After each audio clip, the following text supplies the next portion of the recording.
Matteo Ricci was an Italian priest who traveled far from his home to a country that was very different from Italy.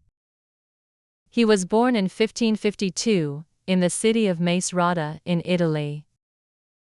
As a child, he was very smart and loved learning. When he was older, he decided to become a Jesuit, which is a group of priests who want to help people and spread the Christian faith. In the 1570s, Matteo Ricci decided to leave Italy and go to China. At that time, China was a big, powerful country, and very few people from other countries had been able to visit or live there. It was a big challenge for Matteo Ricci, but he was excited about the opportunity. He knew that China had a very old culture and many different beliefs, and he wanted to learn about them and share his own ideas. Matteo Ricci first traveled to India. He stayed there for a few years to learn about the country and its culture. In India, he met many people who were from different parts of the world. This experience helped him understand that people, no matter where they came from, had similar desires for peace and happiness. After learning from the people in India, Matteo Ricci continued his journey to China. In 1582, after many years of traveling, Matteo Ricci finally arrived in the city of Macau, which was a Portuguese colony at the time.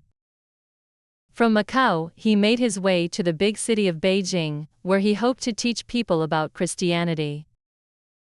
When Matteo Ricci arrived in Beijing, he had to be careful. The Chinese people had many different beliefs and customs, and they were not very open to foreigners. But Matteo Ricci was patient and respectful. He learned the Chinese language and studied the Chinese culture very carefully. He also learned about Chinese philosophy, which was very important to the people of China. One of the reasons why Matteo Ricci was successful in China was because he didn't try to force people to change their beliefs.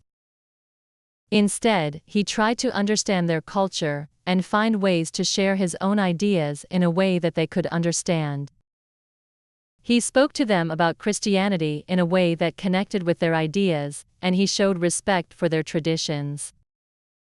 For example, instead of wearing European clothes, he started wearing Chinese robes, which helped him blend in better. He also used Chinese words and concepts to explain the teachings of Christianity. Matteo Ricci was very smart and learned many things about China. He learned to speak Chinese fluently, and he even wrote books in Chinese. One of his most famous books was called Multiplied by the True Meaning of the Lord of Heaven Multiplied by. In this book, he explained Christian ideas using Chinese words and ideas. This book became very important to many Chinese scholars who were curious about the new religion. His work helped bridge the gap between the different cultures, and many people started to respect him as a wise man. Over time, Matteo Ricci became well known in China.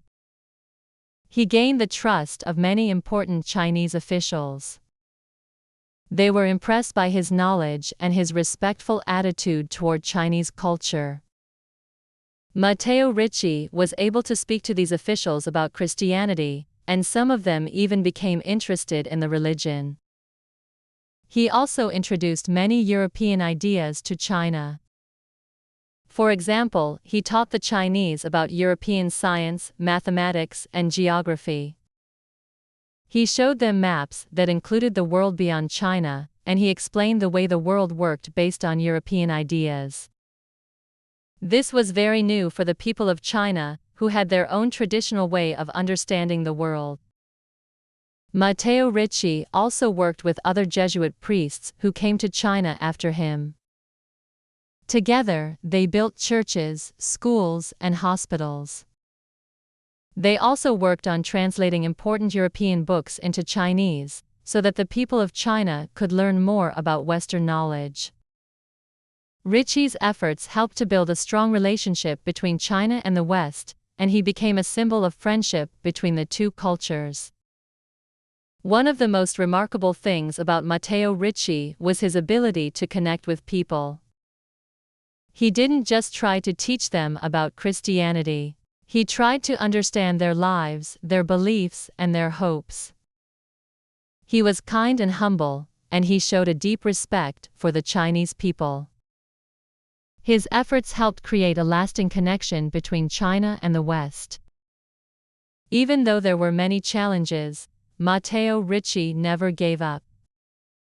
He believed that it was important to share knowledge and build understanding between different cultures. Matteo Ricci lived in China for many years. He died in 1610, but his legacy lived on. After his death, many people in China remembered him as a wise teacher and a kind friend. His work inspired many other Jesuit missionaries who came to China after him, and his influence helped build a lasting connection between China and the West. Matteo Ricci's story is a great example of how one person can make a difference in the world. He showed us that by learning from others and respecting their cultures, we can build bridges between different people and create a world where we all understand each other better. Even though he lived hundreds of years ago, his work still inspires people today to be open-minded, curious, and kind. He taught us that the key to understanding others is not to judge them, but to listen to them and learn from them.